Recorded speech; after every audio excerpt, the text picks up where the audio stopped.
Lihat nih, nggak cukur, kotor, berantakan, kumuh. Apa boleh buat, barangkali ini gejala karena selama 1 tahun terakhir ini saya mengidap apa yang saya sebut sebagai Gibran Anxiety Syndrome. Sindroma kecemasan akibat Gibran. Ini bukan istilah asli dari saya sebetulnya. Justru orang Amerika, para ilmuwan Amerika, bidang kejiwaan di sana, yang memperkenalkan istilah populer Trump Anxiety Syndrome. Istilah ini untuk menunjukkan betapa publik Amerika Serikat mengalami tekanan batin luar biasa, stres yang hebat. Akibat apa? Akibat memikirkan jangan-jangan nasib kita sebagai orang Amerika akan parah, ambruk, kacau total akibat dipimpin oleh seorang Donald Trump. Kok ya bertepatan ya?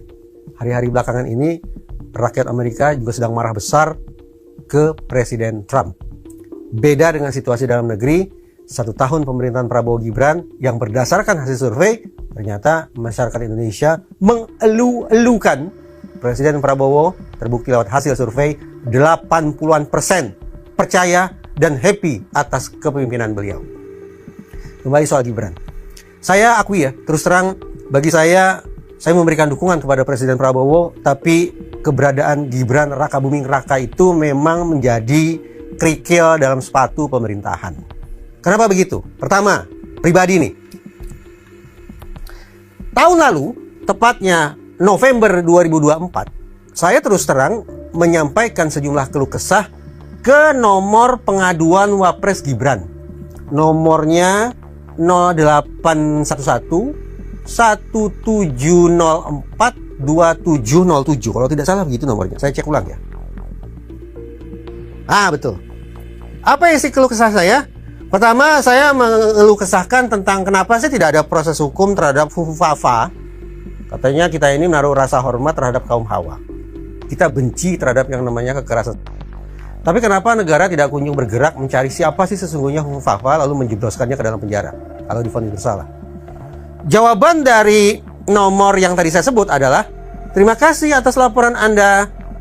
Kami akan segera merespon laporan Anda. Tapi berhari-hari, berpekan-pekan kemudian tidak ada komunikasi lebih lanjut dari mereka.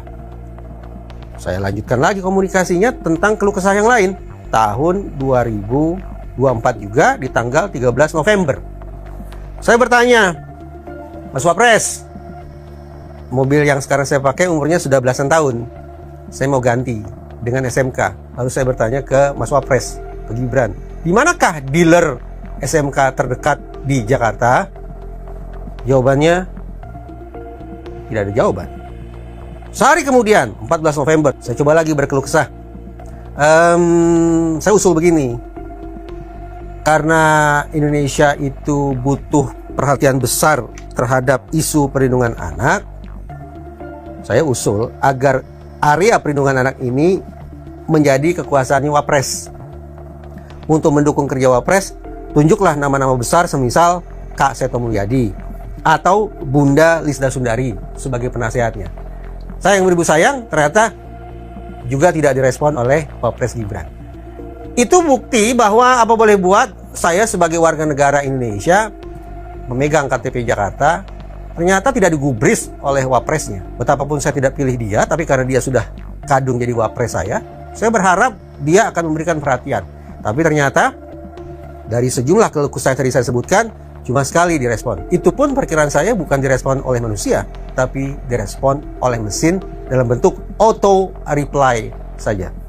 Ya wajar lah kalau kemudian pertanyaan saya, protes saya tidak diindahkan, ya untuk apa juga saya berikan dukungan.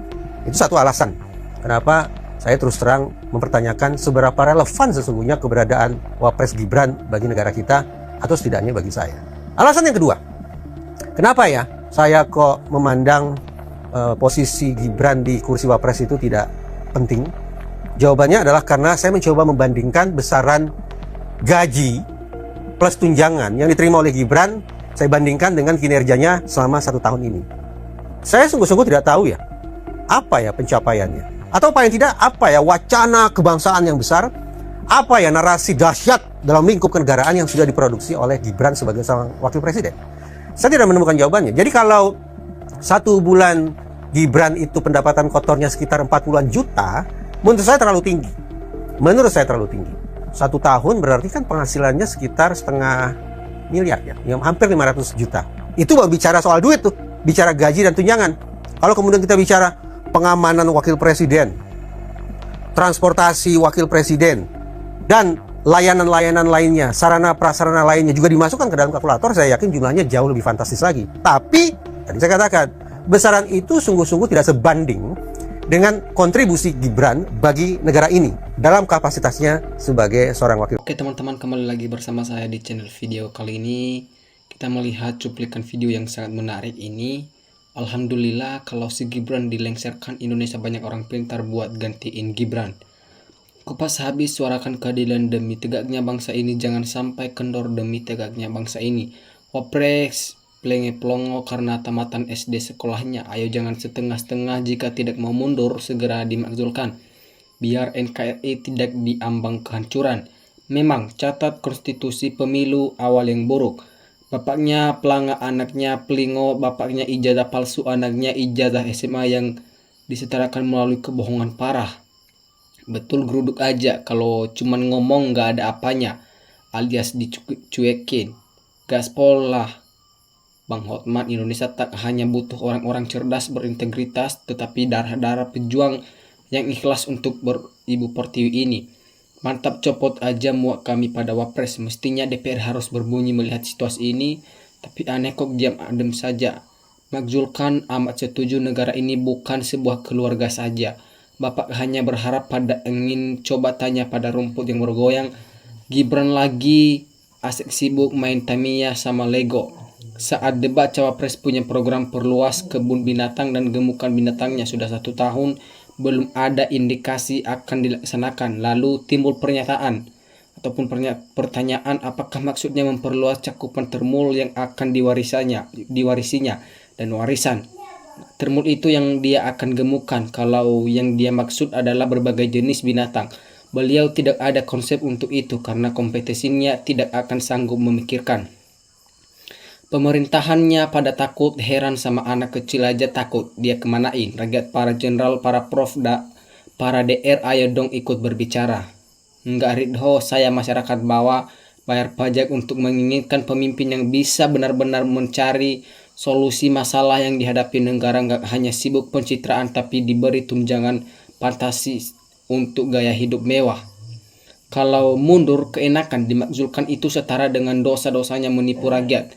Politikus ini cari aman. Nah, anehnya DPR juga diam. Mingkem Roy Suryo CS sudah minta DPR turun tangan, ternyata masih budhek.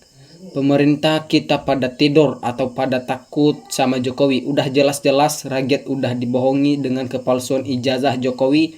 Semuanya pada diam. Pemerintahan baik DPR, MPR tidak ada satupun menanggapi kasus ijazah palsu Jokowi maupun anaknya Gibran. Kerikil dalam pemerintahan cuman mau gajinya, kinerjanya nggak ada kok. Makzulkan wajib kalau presidennya yang menyetujui. Punya Wapres kurang segalanya memalukan. Setuju rakyat Indonesia menjadi kasihan karena orang-orang hebat setingkat profesor pun kalah oleh lulusan SD. Mundur kalau punya malu. Tahu diri, tahu batas. Jika tidak ya harus makzulkan barang haram ini. DPR nggak ada guna karena kalau makzulkan Gibran nggak dapat uang. Gibran muka tembok, mana mungkin mundur. Dimundurkan dan dipaksa mundur baru benar. Kalau disuruh munfor, mana mau tidak ada yang bisa. Misalnya penjabat yang berwenang sudah diikat sama Jokowi, sudahlah biar negara morak-marik. Kalau mundur nggak mungkin kok diundurkan paksa baru adil. Nah, sangat alhamdulillah kalau benar Gibran diganti Wapres perlengkap politik saja. Malam di pos ronda, pagi main game, siang main layangan, sore mancing, tapi syukurlah dapat gaji besar sekali. Di dunia pilpres 2 kali bisa jadi dengan rekam jejaknya, lalu tindaknya tergantung pemerintahan saat ini kalau mau dipercaya. Negara hancur kalau dipimpin Wapres kayak Gibran yang SMP 1 saja tidak lulus. Sebenarnya seluruh kompak KPU membuka terang benderang bahwa Gibran tidak punya ijazah SMA, hanya sebatas keterangan kursus. Ini sangat-sangat paling melanggar aturan hukum. Ini bisa diajukan ke anggota DPR Republik Indonesia untuk dimakzulkan melalui anggota DPR Republik Indonesia. Maka seluruh rakyat Indonesia dibohongi oleh Gibran, maka seluruh rakyat Indonesia harus secepatnya mengajukan pemakzulan Gibran melalui anggota DPR Republik Indonesia. Gibran benar-benar dan sangat-sangat paling melawan hukum dan melanggar konstitusi ini harus dimakzulkan melalui anggota DPR Republik Indonesia secepatnya. Nah, negara Nepal udah kasih contoh pada rakyat cara memberikan pelajaran penjabat biadab di negeri mereka. Memangnya keluhan ada solusi. Nah, untuk sekarang negara harus menggaji wapres yang sangat besar tapi tidak tahu apa yang sudah dikerjakan. Mudah Pak Wowo cepat sadar kalau sudah membuang uang rakyat. Mundur lebih elegan sebab proses pemilu syarat rekayasa politik. Nah, kalau saya lebih terhormat mengundurkan diri daripada dimakzulkan.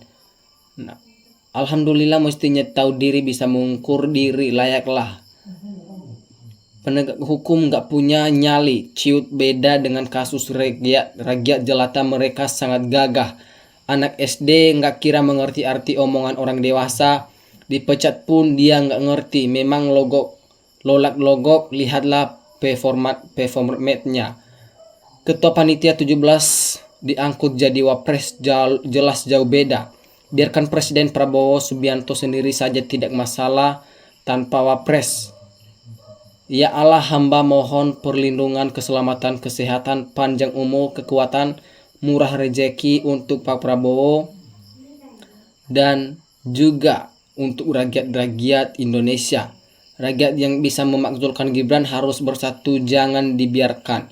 Segera dimakzulkan Gibran. Capek banget jadi rakyat Indonesia dengan kepemimpinan para pemangku jabatan yang kacau balau, para koruptor malah dibela dan dilingkungani, sementara rakyat diterlantarkan, dizolimi, ditindas, diperas, hidup semakin susah dan sulit, sementara para pemimpin hidupnya bermewah-mewah dari uang rakyat. Nah, mundur suatu kehormatan dibanding dimakzulkan.